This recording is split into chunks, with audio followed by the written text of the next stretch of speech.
Vamos a meditar en la palabra de Dios. Sí, yo lo apagué por Linda que estaba hablando.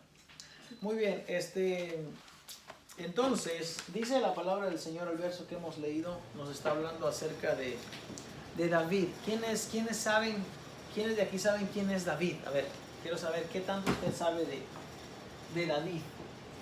David era un niño que pastoreaba, que alababa al Señor, que no le tenía miedo a nada, que él le gustaba adorar al Señor allá en el monte, donde nadie lo miraba. Él era alguien que como que no daba a conocer, ¿verdad?, lo que él pasaba allá junto con sus ovejas. Okay. Él era un niño que amaba a Dios, que le cantaba a Dios y que no fue siquiera temeroso, ¿verdad?, pero sabía él que había un Dios grande, un Dios todopoderoso y quería agradarle. Okay. Pero deja algo para las niñas también, porque si no, ya no vas a tener que decir. Muy bien. ¿Quién más? ¿Quién más sabe, quién más conoce algo de David? ¿Por qué eso no está muy bien? Eso. No, Sí, no. Muy bien. ¿Alguien más, niños? ¿Alguien más que sepa de David?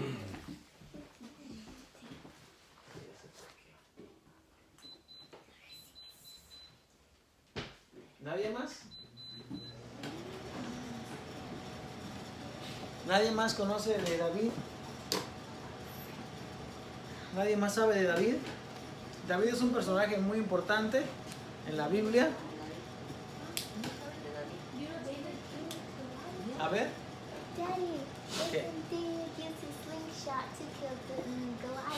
Ok, usó una resortera para matar a... No un slingshot, pero bueno, sí era un slingshot porque te tiraba una piedra, ¿no? Era una piedra. Ok, ¿qué más? ¿Qué más sabemos de David?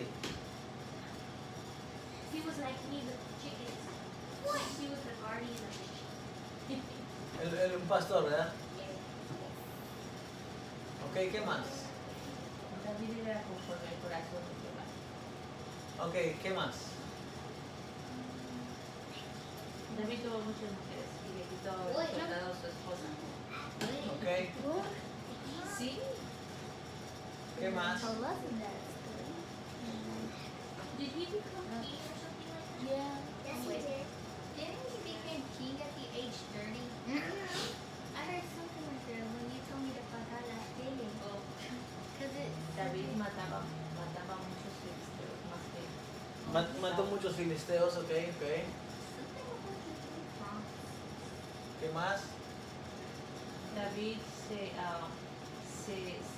se alegraba cuando Dios le daba la victoria. Pues fue el único que danzó. Sí, pero eso no tiene que ver con el tema. Ok, muy bien. Sabemos muy poco de David. Bueno, ustedes saben muy poco de David, de hecho. Necesitan estudiar más. Necesitan estudiar más porque Nos agarró de el estudio, bueno, pero es que el que estudia ya lo sabe. El estudio de la palabra de Dios es muy importante porque nos ayuda. En la palabra de Dios encontramos, como dice 2 de Timoteo, corrección, enseñanza, instrucción, encontramos muchas cosas, pero todo eso es en la palabra de Dios. Entonces, cuando vemos a estos personajes, por ejemplo, el verso que yo tomé, nos habla acerca de un hombre justo. ¿Okay? Ahora, dado que conocemos parte de la historia de David, casi lo más que conocemos se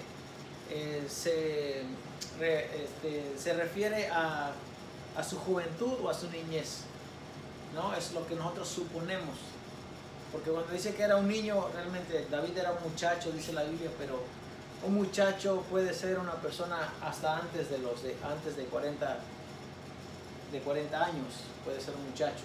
No necesariamente un muchacho es un niño de 7, 8 años, sino que tiene que ser un joven un hombre no se consideraba hasta que no tenía realmente los 40 años de edad. Bueno, realmente 40 era como para ir a la guerra, pero antes de eso no podía ir a la guerra. Ahora, este pasaje que hemos leído nos habla acerca de un hombre justo. Entonces, la pregunta es, ¿era David un hombre justo?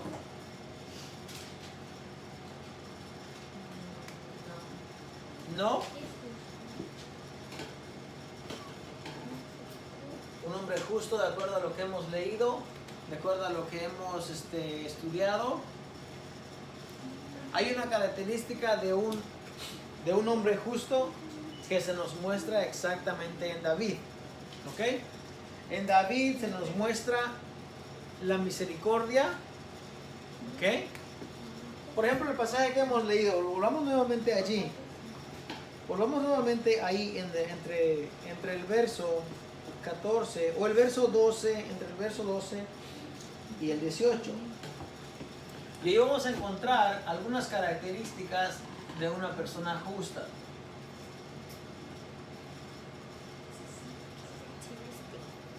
¿Ok? Vamos a encontrar ahí a una persona misericordiosa. Vamos a encontrar a una persona no vengativa. Vamos a encontrar a una persona con temor de Dios.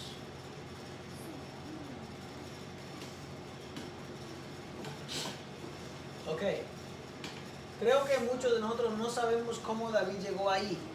Cómo David llegó al lugar donde está. Este es un pasaje muy conocido por muchas personas que estudiamos la Biblia, porque es el pasaje donde David le perdona la vida a Saúl. ¿Ok? Saúl, sabemos que Saúl era el rey de Israel. Saúl era el rey de Israel. Y Saúl estaba persiguiendo a David porque tenía envidia de David.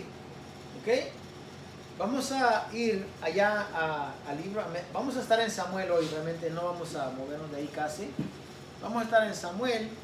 Entonces vamos a buscar en Samuel cuando Samuel va y unge a David. ¿Okay? Samuel, 1 Samuel 16. Toda la vida de David se está escrita en Samuel, primera y segunda y parte del libro de segundo de Samuel. Muy bien, vamos a ver el verso 1 que dice: dijo Jehová a Samuel: ¿hasta cuándo llorarás a Saúl, habiéndolo yo desechado para que no reine sobre Israel? Llena tu cuerno de aceite y ven, te enviaré a Isaí de Belén, porque de sus hijos me he provisto de rey. Y dijo Samuel: ¿cómo iré? Si Saúl lo supiera, me mataría. Jehová respondió: toma contigo una becerra de la vacada y di: a ofrecer sacrificio a Jehová he venido. Y llama a Isaí al sacrificio, y yo te enseñaré lo que has de hacer, y me ungirás al que yo te dijere. Ahí vemos claramente que ahí aparece un procedimiento que se llama ungir a un rey. En la Biblia solamente se ungen a los reyes, al sacerdote y a los enfermos. Y aquí van a ungir al rey. Ahora, vamos a ver el contraste que hay entre un rey justo, un rey bueno, y un rey malo, un rey injusto. ¿Por qué? Porque realmente Saúl ya ha sido desechado por el pecado que cometió, por no haber terminado con Amalek y con toda su descendencia, por haber apartado lo mejor para ellos. Y el pecado realmente también de Saúl fue que él se puso a ofrecer sacrificios a Dios.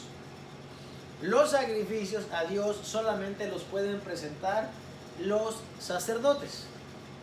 Si no es sacerdote, la persona no puede ofrecer sacrificio. Vamos un poquito al capítulo 15 y vamos a leer ese pasaje. En su capítulo 15 dice el verso Vamos a ver el 16. 15, 16 dice, entonces dijo Samuel a Saúl, déjame declararte lo que Jehová me ha dicho esta noche. Y él respondió, di. Y dijo Samuel, aunque eras pequeño en tus propios ojos, no has sido hecho jefe de las tribus de Israel, y Jehová te ha ungido por rey sobre Israel. Y Jehová te envió en misión y dijo, ve, destruye a los pecadores de Amalec y hazles guerra hasta que los acabes. ¿Por qué pues no has oído la voz de Jehová, sino que vuelto al botín has hecho lo malo ante los ojos de Jehová? Y Saúl respondió a Samuel, antes bien he obedecido la voz de Jehová, y fui a la misión que Jehová me envió, y he traído a Agag, rey de Amalec, y he destruido a los amalecitas. Mas el pueblo tomó del botín ovejas y vacas, las primicias del anatema, para ofrecer sacrificios a Jehová tu Dios en Gilgal. Y Samuel dijo, se complace Jehová tanto en los holocaustos y víctimas, como en que se obedezca a las palabras de Jehová. Ciertamente el obedecer es mejor que los sacrificios, y el prestar atención que la grosura de los carneros. Porque como pecado de adivinación es la rebelión, y como ídolos e idolatría la obstinación. Por cuanto tú desechaste la palabra de Jehová, él también te ha desechado para que no seas rey. Saúl, hermanos, es el primer rey de Israel. El pueblo quería un rey. Y el pueblo ya no quería que Jehová los guiara, sino que él dijo, queremos un rey como las demás naciones. Queremos ver a alguien que físicamente salga con nosotros a la guerra. Y Samuel se entristeció. Samuel es aquel niño que Dios le da a Ana, y porque Ana no podía tener hijos. Primera de Samuel 1. Entonces, Saúl, que es el rey de Israel, desobedece la voz de Dios. Dios le dijo, ve y acaba con Amalek, extermínalos a todos. No debía haber quedado ninguno. Pero Saúl tomó lo mejor del ganado, tomó lo mejor del botín, y dejó vivo al rey. Dios le dijo terminantemente que debía de acabar con él, y no lo hizo. Ahora, acá se nos señala un pecado, ¿ok? Que no se nos señala en los 10 mandamientos, ni tampoco se nos señala yo quisiera decir que en toda la Biblia, o sea, no tan claro como este ejemplo.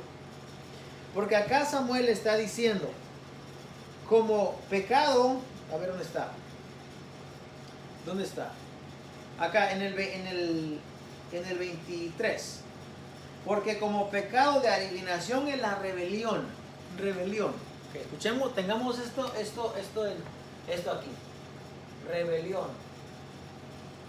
Y hay otro que se llama obstinación. ¿Ok? Están ahí en esos dos, en ese verso. Muy bien. Dice, porque como pecado de adivinación es la rebelión. Si una persona no es sujeta, no es sumisa a lo que Dios ha dicho, ¿qué pasa con esa persona? Dice que está cometiendo un pecado de rebelión, se está rebelando, ¿ok? Está yendo en contra de la voluntad de Dios. Desobedecer a Dios es un pecado de rebelión. Si Dios dice algo que se tiene que hacer y uno no lo hace, uno se rebela contra la voluntad de Dios. Aquí está el mejor ejemplo.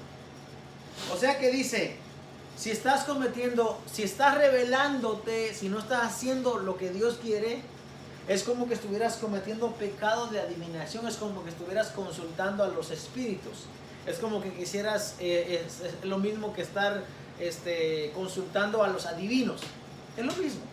Acá dice que es lo mismo. Ahora, otra cosa dice acá, como ídolos e idolatría, la obstinación. Ok, esto es algo realmente que muchos de nosotros luchamos con eso, o la gente lucha mucho con eso aunque no se da cuenta. Nosotros sabemos que claramente en Éxodo 20 se nos dice que no se debe hacer idolatría, no debe uno tener dioses ajenos delante de Dios, no debe uno tener ídolos, no debe uno adorar imágenes, no debe uno tener algo que sea más grande que Dios, porque eso es considerado idolatría. Muy bien, idolatría. Usted no haría idolatría. Yo sé que usted no pondría a nadie más enfrente de Dios. Usted sabe que Dios es el único Dios verdadero y usted no pondría a alguien más enfrente. No lo haría. Pero fíjese lo que dice aquí la Biblia. Dice que la obstinación, que es como cometer idolatría. Y ahora aquí la pregunta es, ¿qué es obstinación? ¿Alguien sabe qué es obstinación? Obstinación. Eso, vamos a ver cómo es en inglés. A ver, 1 Samuel 15, ¿qué? Aferrarse a algo, como aferrarse a algo. ¿Qué más?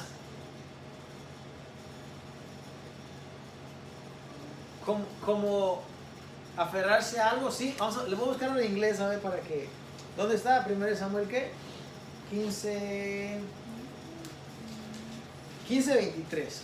Vamos a buscarlo aquí para dárselo a los niños. 15:23. Como pecado de adivinación es como pecado de la tierra es la obstinación. 1 Samuel 15. A ver, niños, a ver. 15:23.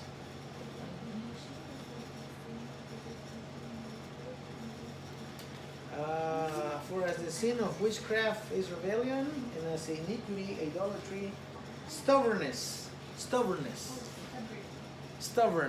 Ajá. Stubborn, una persona terca, ¿no? Una persona que... Ok, ya entendimos. Okay. Una persona que se aferra a algo, aunque no sea correcto. Okay. Fíjese, hay muchas personas, ¿ok?, que sabemos lo que es bueno, ¿ok? La Escritura dice también, todo el que sabe hacer lo bueno y no lo hace, es pecado. Muy bien. Hay personas que sabemos lo que es bueno, lo que es correcto, lo que le agrada a Dios. Y yo lo he escuchado esto de labios de muchas personas, que saben lo que es bueno, saben lo que es correcto, pero no lo hacen. Por ejemplo, si usted le da un consejo a alguien conociendo su condición y sabiendo que le va a beneficiar el consejo, y usted le da el consejo y la persona le dice, sí, yo sé, pero es que no sé. Le voy a dar un ejemplo. Usted conoce las bebidas energéticas, ¿verdad? No voy a nombrar marcas, pero las bebidas energéticas, todo lo que te da, así como que te da un jump, como que te da alas, ¿no? Ok. Esas bebidas energéticas. Acá como a 2 millas vive una persona que nosotros le hicimos un trabajo y me sorprendió mirarle el pie de él. El pie de él lo tenía todo como calcinado y solamente casi como tenía el hueso. Y yo le pregunté, ¿qué le pasó? ¿Qué le pasó? Y él me dijo, yo manejaba tractocamiones y manejaba mucho. Dijo, yo me iba de este a oeste y recorría todo el país. Y dijo, yo no me alimentaba bien, entonces yo tomaba muchas bebidas energéticas. Y eso es muy malo, me dijo. Eso es muy malo, porque toda la cantidad de químicos, de todo lo que contiene se concentra, dice. Y se supone que tú cuando tomes una bebida, se supone que tu cuerpo expulse todas las toxinas. Para eso es el sudor, el ejercicio, para que tu cuerpo quite todo eso. Bueno, dice, al tú estar solamente manejando, dice, y tú te estás consumiendo todo eso, tu cuerpo no lo expulsa, no se va a ningún lado. Entonces dice, cuando yo me empecé a sentir mal, dice, y no le puse importancia. Pasó el tiempo, dice, y después cuando ya dio un colapso, dice, entonces me hospitalizaron, pero al final, dice, yo casi por poco, dice, pierdo mi pie. Por poco pierdo mi pie y se quedó solamente con una parte de su pie que está pero como shrink, está como así, encogido. Ok, yo les digo ese ejemplo porque yo conozco a jóvenes, muchachos que trabajan y lo primero que se toman en la mañana es una bebida energizante. sin haber desayunado. No, es... Y yo les digo, mira, no tomes eso. Eso está mal, eso te daña la salud, no lo hagas. ¿Saben qué me dicen? Sí, yo sé, dice, pero es que mi cuerpo me exige. Es que, sí, yo sé. ¿Tú sabes que está mal? Sí, yo sé, pero es que mi cuerpo... O sea, yo no lo puedo controlar. Mentira, tú lo puedes controlar. Tú eres capaz. Dios le dio capacidad al ser humano de poder controlar y de poder decir sí o decir no. Dios le dio al hombre, no diga que no.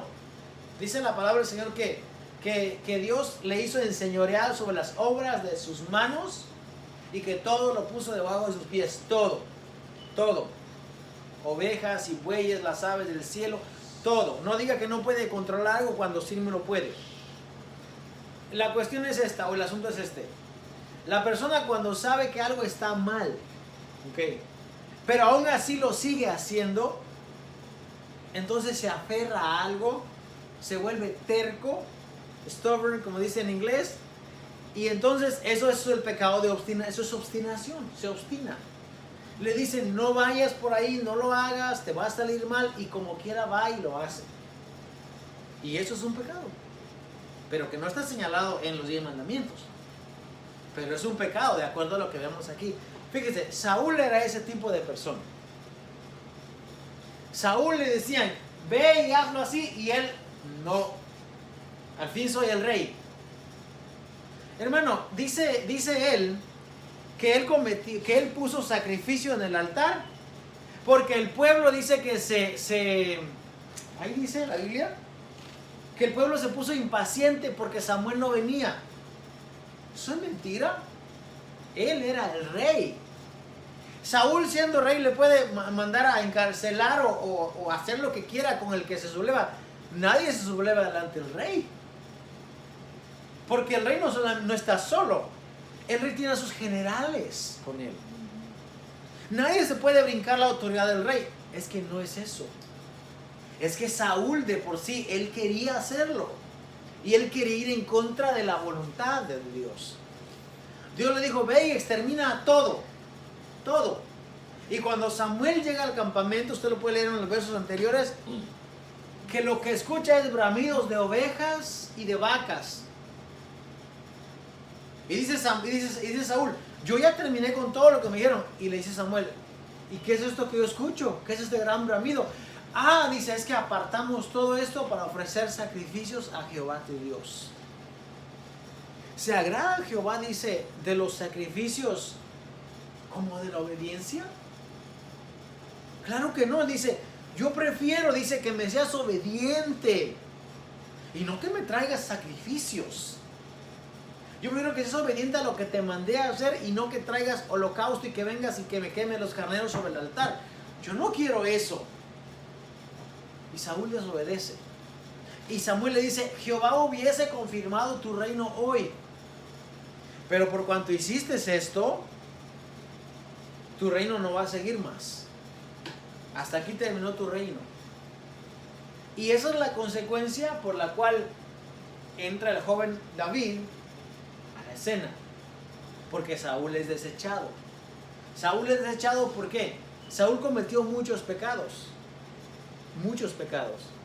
Pero lo que colmó la medida, lo que llegó a la medida fue que él cometió pecado de idolatría. Cometió pecado de obstinación. Como que hubiese ido a consultar a los adivinos. Y no está lejos. Porque más adelante, cuando él va a morir, él va y consulta a una adivina, la adivina de Endor. O sea, Saúl tenía grandes problemas. Saúl tenía grandes problemas. Si usted no sabe la historia de Saúl, está interesante. Saúl es hijo de Cis, ¿ok?, de la tribu de Benjamín. Y Saúl tiene, yo no les voy a contar la historia, pero búsquela si quiere, está ahí en los capítulos anteriores. La manera como Dios llama a Saúl y cómo lo hace rey es muy interesante. Saúl no era nadie. No era nadie. Es más, de la tribu de Benjamín, ¿quién es Benjamín? El último de las tribus de Israel. El más pequeño de las tribus de Israel. Benjamín. Y de ahí Dios lo toma y lo pone como rey. Dios. Porque la gente le está pidiendo, el pueblo está pidiendo un rey. En sí realmente Saúl es el rey puesto por el pueblo. Mientras que David viene a ser un rey puesto por Dios. Ahí tenemos una comparación o una tipología del primer Adán y el segundo Adán. El primer Adán es de este mundo, el segundo no es de este mundo. Una comparación. Entonces, lo que vemos aquí es que entonces David entra en escena. Y Saúl, después que es desechado, dice la Biblia que si él se entera que Samuel va a ungir a alguien más como rey, lo va a matar. Ahí dice, si Saúl se entera me va a matar. Fíjese hasta dónde llega una persona que no teme a Dios, que aún sería capaz de matar al sacerdote de Dios. Y más adelante lo hace. Él manda a matar a muchos sacerdotes. Saúl no era una persona justa. Saúl se comportaba peor que lo que se comportaba un impío, una persona que hacía mal en aquel tiempo. Ahora, ¿cómo es entonces que nosotros tomamos aquí el ejemplo de David como justo? Porque el verso que leímos inicialmente dice, más justo eres tú que yo, porque habiéndome tenido en tu mano no tomaste venganza. Entonces podemos tomar una referencia allí en ese pasaje de lo que es un hombre justo. Muy bien, vamos a buscar Efesios 4, 31 y 32. Alguien que lo lea, por favor.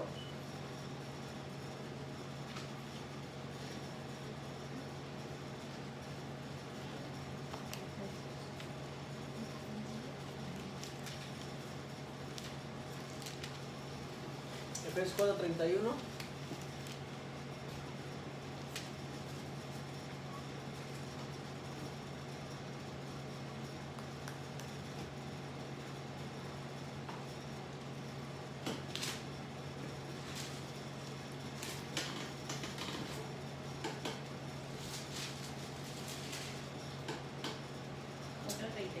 Sí, Camila, búscame Romanos 12, 19, por favor.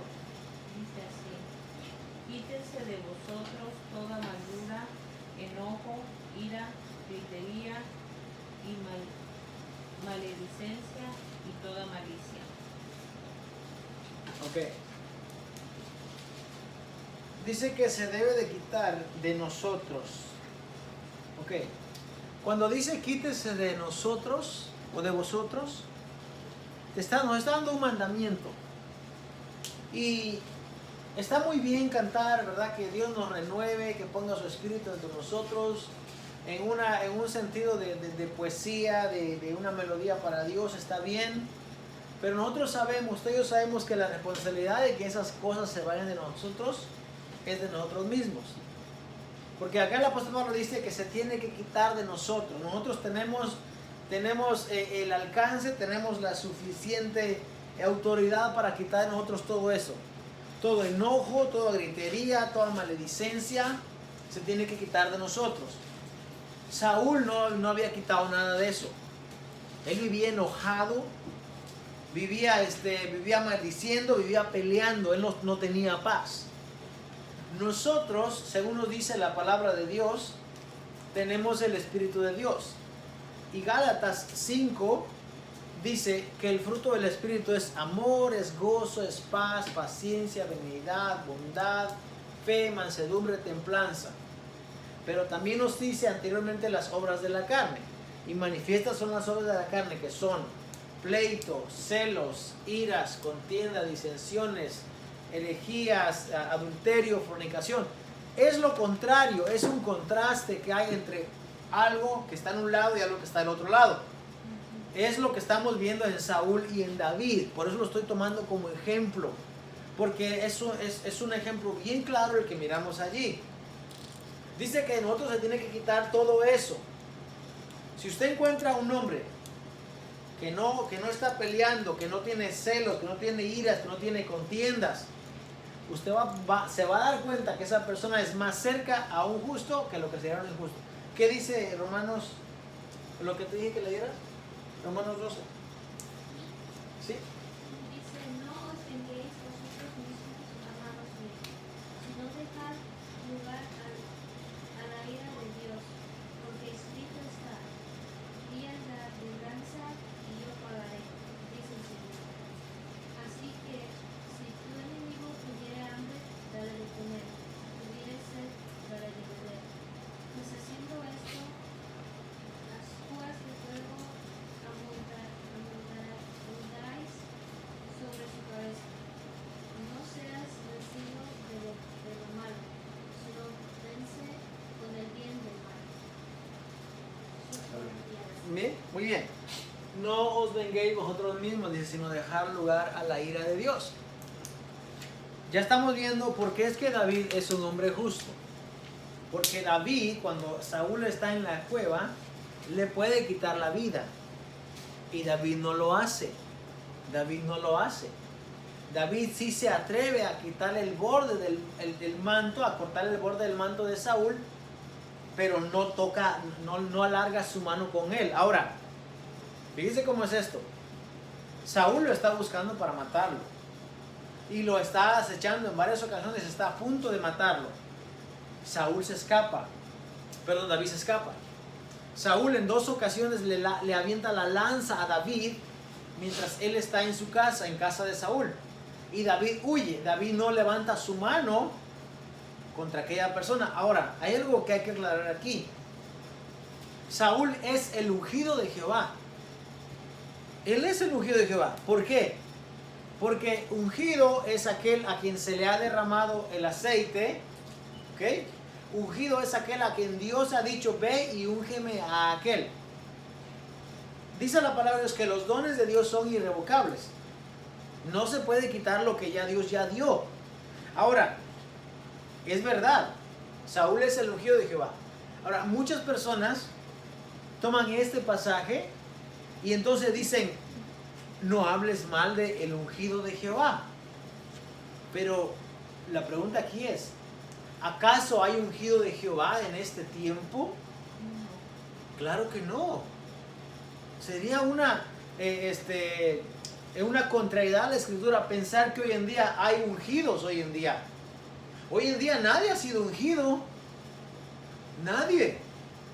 Y me atrevo a decirlo eso porque es verdad. Para tú ser ungido de Jehová, Jehová tiene que literalmente hablarle a alguien, a un profeta en este caso. Pero un profeta no puede ser cualquier persona que se proclame profeta, no. Un profeta no puede ser, por eso es que hoy en día no hay profetas. Porque el tiempo de los profetas ya cesaron. ¿Quién se levanta hoy en día y dice soy profeta? Y usted mira la condición o el estilo de vida de aquella persona y no se parece nada, pero nada a un profeta de la Biblia. Porque no hay profetas. En la mayoría de los casos, los que deciden profetas hoy van detrás de el dinero, van detrás de la fama, van detrás de la conveniencia. No hay profetas. Entonces, si no hay profetas, no hay ungido, nadie puede ir a ungir a otra persona hoy en día. Aunque lo hagan simbólicamente, aunque se compren algunos aceites, algunas especias, eso lo puede hacer cualquier persona, pero eso bíblicamente no le da ninguna autoridad a nadie. Cuando una persona viene y dice, no hables mal del siervo, o del pastor, o del ungido, o del apóstol, eso es mentira. Usted no debe hablar mal de nadie, ¿ok? De nadie, no solamente de una persona, pero hablar la verdad no es hablar mal. Eso no es hablar mal.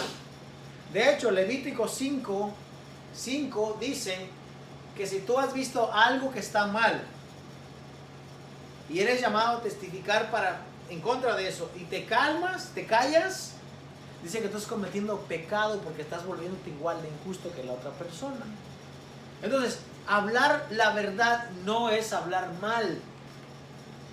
Si usted mira a una persona, a ver, yo le voy a decir, si usted conoce a una persona que es malo para hacer negocios y alguien va a ir con esa persona y usted le puede evitar a esa persona que caiga en ese lazo o en ese agujero, ¿usted acaso no le va a advertir? Debería de advertirle. Usted como conocedor de la justicia, de la verdad, usted debería advertirlo, mira, no vayas con esa persona porque te va a ir mal. No le encamine a que se vaya más y se meta. No, porque estaré siendo cómplice de aquella persona que está haciendo el mal. Hablar la verdad no es pecado. Hablar mal de una persona, hablar mal, en falsedad, en falso testimonio, sí, es un pecado. Entonces, cuando usted habla algo, si usted habla la verdad, usted no está cometiendo ningún pecado. Usted no está hablando mal del ungido, como dice mucha gente. No, ¿cuál ungido si no hay? Ungidos en la Biblia solamente los reyes, el sumo sacerdote y los enfermos. A ningún pastor, a ningún líder, a nadie se le llama ungido en la Biblia. A menos si las personas... De hecho, el término ungido se refiere realmente al Mesías, al ungido de Dios, al Mesías. Entonces, dice la palabra del Señor, no os venguéis vosotros mismos, sino dejar lugar a la ira de Dios. Porque escrito está, mía es la venganza, yo daré el pago, dice el Señor. Así que si tu enemigo tuviere hambre, dale de comer. Si tuviere sed, dale de beber, pues haciendo esto, ascuas de fuego amontonarás sobre su cabeza. No seas vencido de lo malo, sino vence con el bien el mal. Perfecto. Y eso es precisamente lo que estamos viendo en David. Muy bien. Vamos a regresar allá a segunda de Samuel. No, a primera de Samuel, ¿verdad? Que estuvimos. Sí, primera de Samuel que fue el 19. 24. ¿O 24? Ok. Muy bien.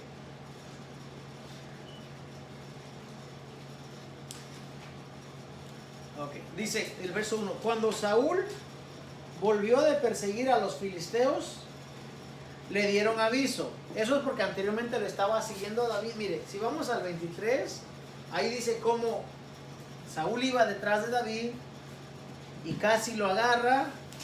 Y de repente le dan aviso y le dicen, hey, los filisteos han invadido la ciudad. Y ahí Saúl se regresa a la ciudad. Y pues la continuación de eso es el 24, que dice, cuando Saúl volvió de perseguir a los filisteos, le dieron aviso diciendo, he aquí David está en el desierto de Engadí. Y tomando Saúl, fíjese, 3,000 hombres escogidos de todo Israel. 3,000. ¿Por qué tanto odio y por qué tanta maldad hacia este hombre, hacia David? ¿Cuál era el pecado que David había cometido realmente contra Saúl? Ninguno. David no había cometido ningún pecado contra Saúl. David lo único que había hecho fue salir en defensa de los escuadrones de Israel y salir a vencer a Goliat. A Saúl le empezó a dar envidia de David. Porque a David se le compuso un canto que decía, Saúl mató a 1,000, David a sus 10,000. Oye, entonces quiere decir que David es 10 veces o 9 veces más que Saúl. Porque ¿dónde estaba el rey, hermanos? ¿Dónde estaba el rey mientras aquel filisteo de 3 metros se paraba en el medio allá en el desierto y estaba retando a los escuadrones de Israel? ¿Sabe dónde estaba el rey? Escondido. El rey no estaba a parar la cara ahí. No. El rey, aquel paladín, dice la Biblia, se levantaba y me decía, denme a un hombre. A uno.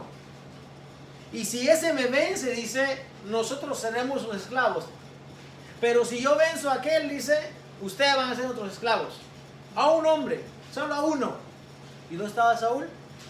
No estaba ahí.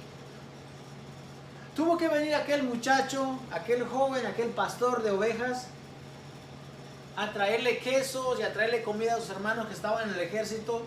Y cuando este hombre lo ve, este pequeñito mira, bueno, yo digo pequeñito, no sé si era pequeñito David tampoco.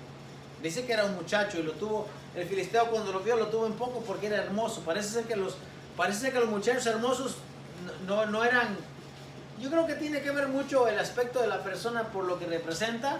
Y una persona hermosa no representaba el carácter de un soldado, de un militar, porque no cumplía con la edad como quiera para enlistarse. Pero David lo que hace, dice, ¿quién es este incircunciso? ¿Quién es este perverso que viene aquí a gritarle a los escuadrones del Dios de Israel. ¿Por qué David se indigna tanto cuando escucha a este hombre? ¿Sabe? Porque Israel representaba el poder de Dios aquí en la tierra. Y David cuando lo escucha le indigna tanto y dice, ¿quién es este perro? Le dice, este incircunciso que se atreve aquí a desafiar a los escuadrones de Dios de Israel. Ah, no, yo voy, dice. Y ya me imagino a David. Agárrenme porque le doy. Y ahí está David. Y lo traen y dice, hey, aquí hay un muchacho que quiere pelear. Y lo traen a Saúl. Y Saúl le dice, ¿tú no puedes ir a pelear? Este es un hombre de guerra. Fíjese, Saúl había peleado más batallas que David. Pero Saúl tenía miedo, no quería enfrentarse. Y le ponen la armadura, de Saúl. Fíjese, por eso digo, Saúl no es que era un muchachito, David no es que era un niño, como se nos pinta. En la historia, por ejemplo en la película, en cualquier lugar se nos pinta a un muchacho de unos 11, 12 años. No era así David. Porque dice que le pusieron la armadura de Saúl para que peleara. ¿Usted le puede poner la armadura de un general a un muchacho? No. David no era un niño. David era un muchacho, sí dice, pero no dice la edad. Le pusieron la armadura y no pudo, dice, yo no puedo pelear con esto. Pues claro, porque la armadura que tiene, el yelmo, tiene el casco, tiene las no sé qué, cómo se llaman los que van acá, y los brazos, y toda la armadura de un soldado. Él no puede pelear con eso. Dice, yo no puedo pelear con eso. El punto está en que cuando nadie se enfrentaba a Goliat, estaba grande, sí. 3 metros, imagínense. 6 codos y un palmo. Estaba gigante. En pies serían 9 pies. ¿Serían 9 pies? Sí, serían 9 pies. 3 metros. Sí, estaba grande. Dice que este joven fue valiente y fue a defender. Y cuando el filisteo lo mira, se ríe de él. Y le dice, ¿soy acaso un perro para que vengas a mí con palos? ¿Sabe por qué? Porque David lo que traía era su cayado, su vara, su cayado, lo que él tenía para defender a sus ovejas. Pero David tenía algo que, como dije en la descripción acá, que dijo mi esposa, era un muchacho, era una persona que adoraba a Dios, y que cuando nadie lo miraba, él estaba en comunión y tenía una relación con Dios. Y cuando venía un oso o un león, dice la Biblia, que él iba y lo mataba. ¿Cómo le hacía? No sé. Tenía que ser el poder de Dios. ¿Por qué? Porque la única persona que mata a un león con sus manos es Sansón. Una persona que tiene el Espíritu de Dios. Y David había matado al león también. O sea, David no era una persona que le tenía miedo a algo. No, él miraba algo y él no miraba el tamaño de la persona. Él veía lo que él tenía dentro. Entonces, lo que miramos de esta persona es que cuando David va y mata al filisteo, a Saúl le da envidia. David no comete ningún pecado contra Saúl. No comete ningún pecado.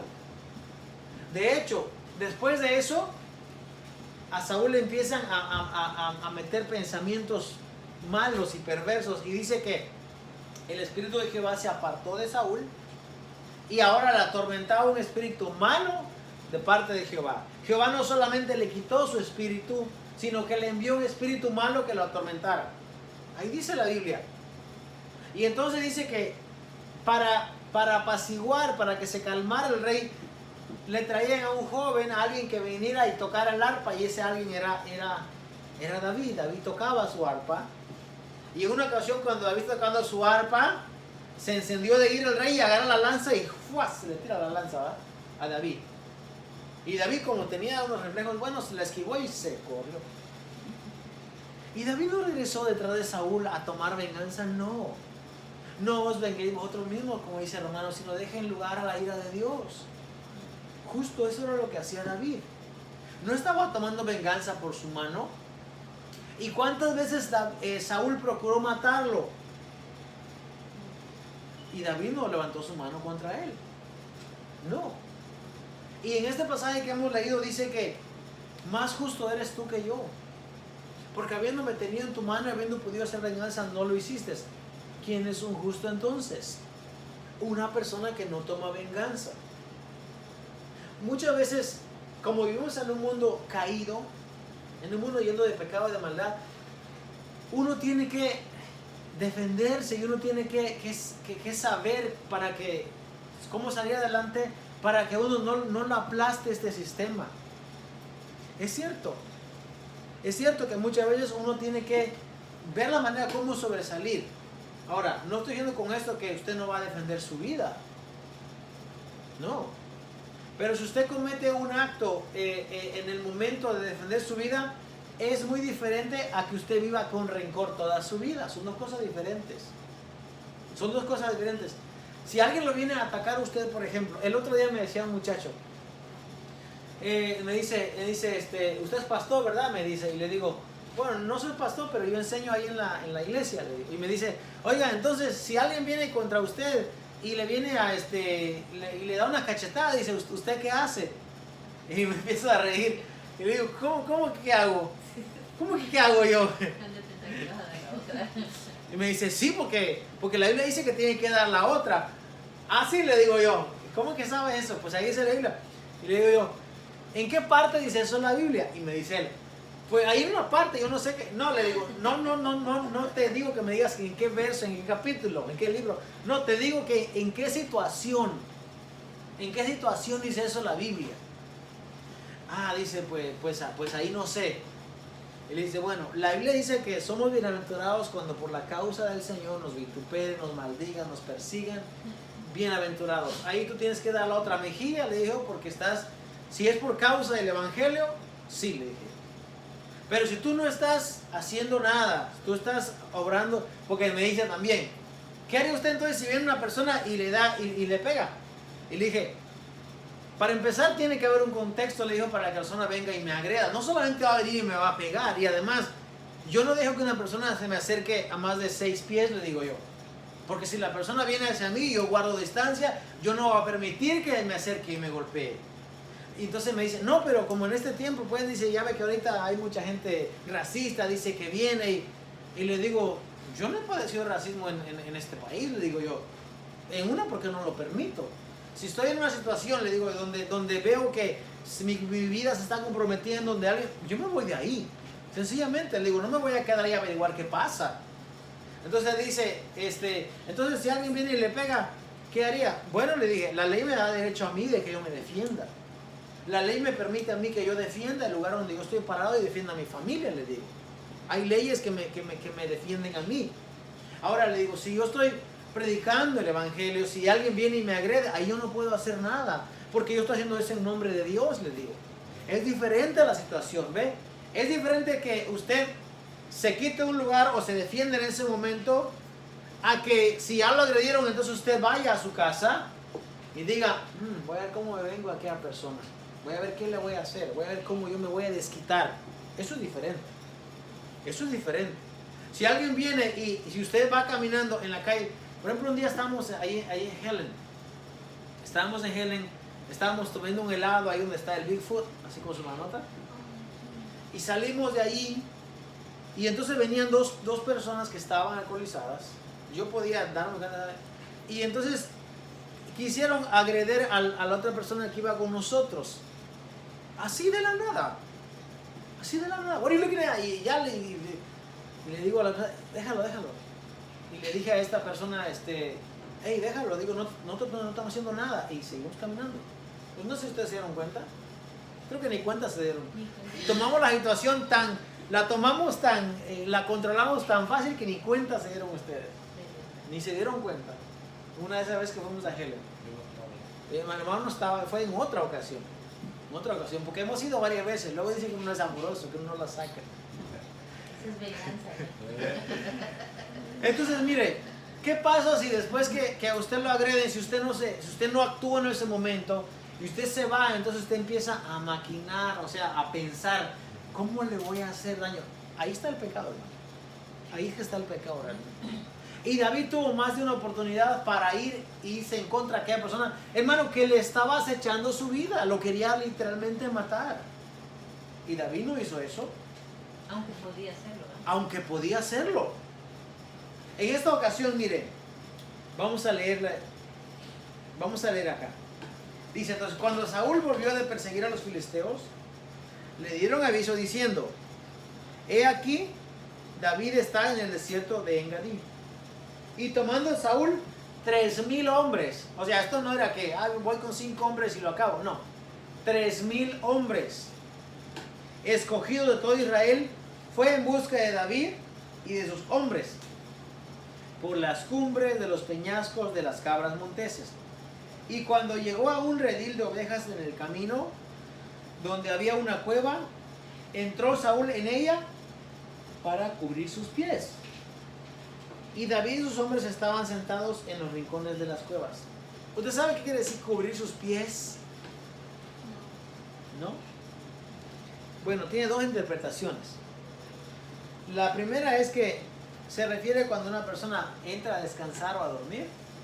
Y la segunda puede ser cuando una persona entra a hacer sus necesidades. Pero en esta ocasión se refiere a que entró a dormir, porque no se dio cuenta cuando David le cortó el manto. Entonces los hombres de David le dijeron, fíjese, he aquí el día que te dijo Jehová, he aquí que entrego a tu enemigo en tu mano y harás con él como te pareciere. Y se levantó David y calladamente cortó la orilla del manto de Saúl. Después de esto se turbó el corazón de David, porque había cortado la orilla del manto de Saúl. Y dijo a sus hombres, Jehová me guarde de tal cosa contra mi señor el ungido de Jehová, que yo extienda mi mano contra él, porque es el ungido de Jehová. Así reprimió David a sus hombres con palabras y no les permitió que se levantasen contra Saúl. Y Saúl, saliendo de la cueva, siguió su camino. También David se levantó después y saliendo de la cueva dio voces detrás de Saúl, diciendo, mi señor el rey. Y cuando Saúl miró hacia atrás, David inclinó su rostro a tierra e hizo reverencia. Y dijo David a Saúl, ¿por qué oyes las palabras de los que dicen, mira que David procura tu mal? He aquí, han visto hoy tus ojos como Jehová te ha puesto hoy en mis manos en la cueva, y me dijeron que te matase, pero te perdoné, porque dije, no extenderé mi mano contra mi Señor, porque es el ungido de Jehová. 3 veces ha repetido aquí que es el ungido de Jehová. Fíjese cuánto temor tenía David de no ir en contra del ungido de Jehová, porque literalmente Saúl era el ungido de Jehová. Aunque ya había sido desechado como rey, eso no quita el hecho de que Dios lo había escogido a él como rey, porque los dones de Dios son irrevocables. Ahora dice,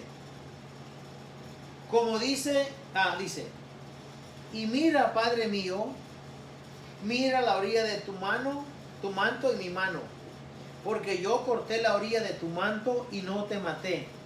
Conoce pues y ve que no hay mal ni traición en mi mano, ni he pecado contra ti. Sin embargo, tú andas a casa de mi vida para quitármela. Juzgue Jehová entre tú y yo, y véngueme de ti Jehová, pero mi mano no será contra ti. Fíjese, tal como dice Romanos, no os venguéis vosotros mismos, sino dejad lugar a la ira de Jehová. Pablo no está sacando esto de un libro ahí que nadie conoce, no, lo está sacando de lo que ellos conocen. En este caso, de los escritos, que es de los profetas. Dice, juzgue Jehová entre tú y yo, y véngueme de ti Jehová, pero mi mano no será contra ti. Como dice el proverbio de los antiguos, de los impíos saldrá la impiedad, así que mi mano no será contra ti. Dice, yo no voy a obrar como obra un impío. Yo no voy a tomar venganza como un impío lo haría. Yo no. Yo he tenido la oportunidad de quitarte la vida y cobrarme la que me estás haciendo, pero yo no lo voy a hacer. No lo voy a hacer. Fíjese, hermano, esto nos enseña a nosotros mucho. Quizás cuando leemos Romanos 12, no nos damos cuenta lo que significa ahí. No os venguéis vosotros mismos, dejad lugar a la ira de Dios. Pero si alguien me la hizo, dice que no os venguéis. Fíjese, David está peligrando su vida. Y su vida está siendo acechada. Y él dice, yo no voy a tomar venganza como la haría un impío. Yo no. Si alguien me ha hecho un mal, dice ahí, págale con un bien. Alguien te ha hecho un mal, págale con un bien. Fíjese, hermano, hay gente injusta en este mundo. Hay gente mala en este mundo. Hay gente que no paga, que no sabe valorar lo que usted hace por esas personas. Sí las hay. De hecho, la palabra dice que por haberse multiplicado la maldad, el amor de muchos se va a enfriar. Porque mucha gente nos ha quedado mal, entonces ya no debemos hacer bondad a las demás personas. No nos vamos a vengar nosotros. Si alguien, fíjese, hermano, si alguien le debe a usted dinero y no le ha pagado, pero Dios lo ha sostenido hasta este día sin la necesidad de ese dinero, déjelo ir. Déjelo ir. ¿Por qué?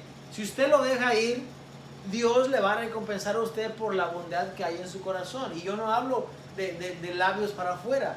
No. Porque yo sé lo que es quedar a deber a personas y no pagarle. Pero yo también sé que la persona le deba a uno y no le pague. Yo sé lo que es eso. En una ocasión a mí me llamaron un grupo de personas y querían hacer una demanda colectiva para demandar a una compañía que nos debe dinero a muchas personas. Y yo le dije, no, yo no lo voy a demandar. En primera, porque él no tiene nada que le podamos quitar. Vamos a perder tiempo. En primera. En segunda, le digo porque aunque no me pagó en los últimos invoices que mandamos, en su tiempo él me dio trabajo y me sostuvo a mí y a mi familia y me estaba pagando bien. ¿Por qué razón no me terminó de pagar lo demás? Porque se quedó sin trabajo y de hecho le digo, fue un error mío que me confié demasiado y me esperaba mandar los invoices demasiado tarde. O sea, fue un error mío que yo cometí. Debía haber cortado anteriormente, pero no lo hice. Pero no lo voy a demandar por eso. Además, le digo, él tiene a dos niños que tienen condiciones médicas. Uno de ellos lo han internado ya varias veces. Y le digo, mira, si ustedes lo quieren hacer, háganlo. Yo no lo voy a hacer. Si un día él quiere pagarme, que me pague. Y si no me quiere pagar, no necesito ese dinero. Y me debe más de $10,000. Bastante dinero. Pero, ¿qué hacemos, hermano? Nos vengamos y nos cobramos a las malas y lo metemos a corte y... Hermano, ¿sabe quién se hace un daño? Uno. Porque uno entonces no puede dormir tranquilo. Porque uno, dice la palabra del Señor, no haya raíz de amargura dentro de vosotros. Porque por ella puede no ser salvo, dice la palabra del Señor. No debe haber nada en nosotros, hermano. Lo que nos han hecho daño, las personas que nos han hecho daño, debemos de olvidar y sacar lo que hayamos tenido en un momento dado. Ni rencor. Si usted tiene rencor, tiene amargura, tiene tristeza, eso no le va a dejar que usted sea libre del Señor. Eso no haría un justo. Líbrame, Jehová, dice, de extender mi mano contra ti. Voy a dejar que Dios se encargue, que juzgue Jehová. Fíjese cómo es David. Para que una persona diga que Jehová juzgue entre tú y yo, esa persona debió haber estado realmente sin rencor, sin nada en su corazón realmente. Él no tenía. Claro que él fue y cortó la orilla. ¿Para qué? Para que Saúl se diese cuenta. Realmente yo no tengo nada en contra tuya. Te tuve en mi mano y te pude hacer daño. No lo hice. Mira, aquí está la prueba. A pesar de eso, dice que después se sintió mal de haber cortado la orilla del manto. Pero para terminar, fíjese cómo termina este capítulo. La historia no termina aquí, la historia sigue.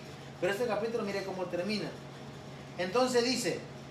Y aconteció que cuando David acabó de decir estas palabras a Saúl, Saúl dijo, ¿no es esta la voz tuya, hijo mío David? Y alzó Saúl su voz y lloró. Y dijo a David, más justo eres tú que yo, que me has pagado con bien, habiéndote yo pagado con mal. tú has mostrado hoy que has hecho conmigo bien, pues no me has dado muerte, habiéndome entregado Jehová en tu mano. Porque ¿quién hallará a su enemigo y lo dejará ir sano y salvo? Jehová te pague con bien por lo que en este día has hecho conmigo. Y ahora, como yo entiendo que tú has de reinar y que el reino de Israel ha de ser en tu mano firme y estable, júrame pues ahora por Jehová que no destruirás mi descendencia después de mí, ni borrarás mi nombre de la casa de mi padre. Entonces David juró a Saúl, y se fue Saúl a su casa, y David y sus hombres subieron al lugar muerto. ¿Va a perdonar David la descendencia de Saúl cuando David sea rey? ¿Lo va a perdonar? ¿O va a borrar el nombre de Saúl de aquella generación? Porque Saúl sabe realmente, como dice, que David iba a reinar. Saúl lo sabe. Y dice, ahora, como yo entiendo que tú vas a ser rey y que tu reino va a perdurar, juramentame, o sea, júrame, prométeme que no vas a borrar mi nombre. ¿Qué usted cree? ¿Va a cumplir David o no va a cumplir David? ¿Sí? Bueno, si cumple David, pues miraremos entonces en la siguiente clase a ver si lo hace o no. ¿Qué hemos aprendido hoy, hermanos? ¿Cuál ha sido el consejo de la palabra de Dios para nuestra vida en este día? ¿Cómo obra un justo? ¿Cómo obra una persona que quiere agradar a Dios?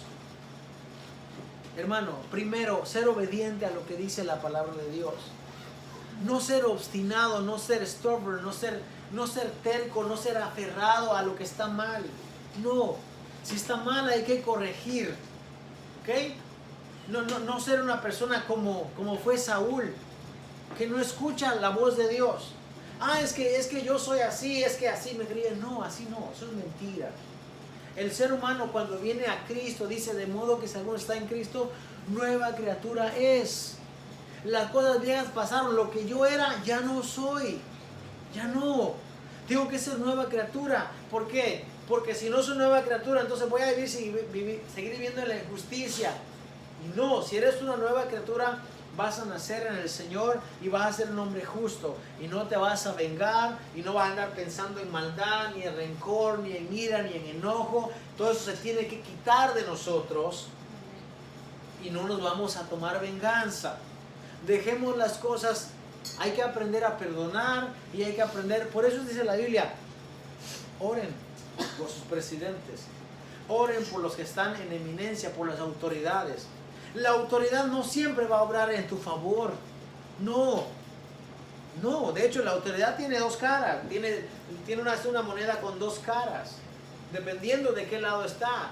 Si tú llamaste a la autoridad para que te viniera a defender, tú tienes que estás pidiendo auxilio, tienes que contarle todo si los llamaste para que te defiendan. Pero si la autoridad viene y te quiere incriminar a ti, no tienes que confiar en la autoridad tampoco, incriminarte tú. Pero eso no quiere decir que no vamos a orar por ellos. Hay que orar por ellos y pedir, y que sea una oración realmente del fondo de nuestro corazón. Señor, queremos que tú realmente bendigas, que protejas a esos oficiales, que le des sabiduría y entendimiento a los gobernantes. Esa debe ser nuestra oración, ya sea que obre bien para nosotros o no obre bien para nosotros. Al final tenemos que entender, hermanos, que estamos en un mundo caído de la gracia de Dios realmente, caído del temor de Dios. Es el mundo en que vivimos. Los que hacemos justicia, los justos, somos un puñado de gente en este mundo. No podemos pensar que este mundo va a obrar de acuerdo a la justicia de Dios. No. Digo, Señor Jesús, si a mí, que yo soy su maestro y su Señor, me han perseguido y van a matarme, conté más a ustedes. No esperemos que de este mundo caído haya justicia. No. La justicia la tenemos que vivir nosotros cada día. En nuestra vida, en nuestra familia, en nuestra sociedad, en donde quiera que estemos, y debemos dar ejemplo que somos, como dice la Escritura, discípulos de nuestro Señor Jesucristo. Amén. Vamos a ponernos de pie esta mañana.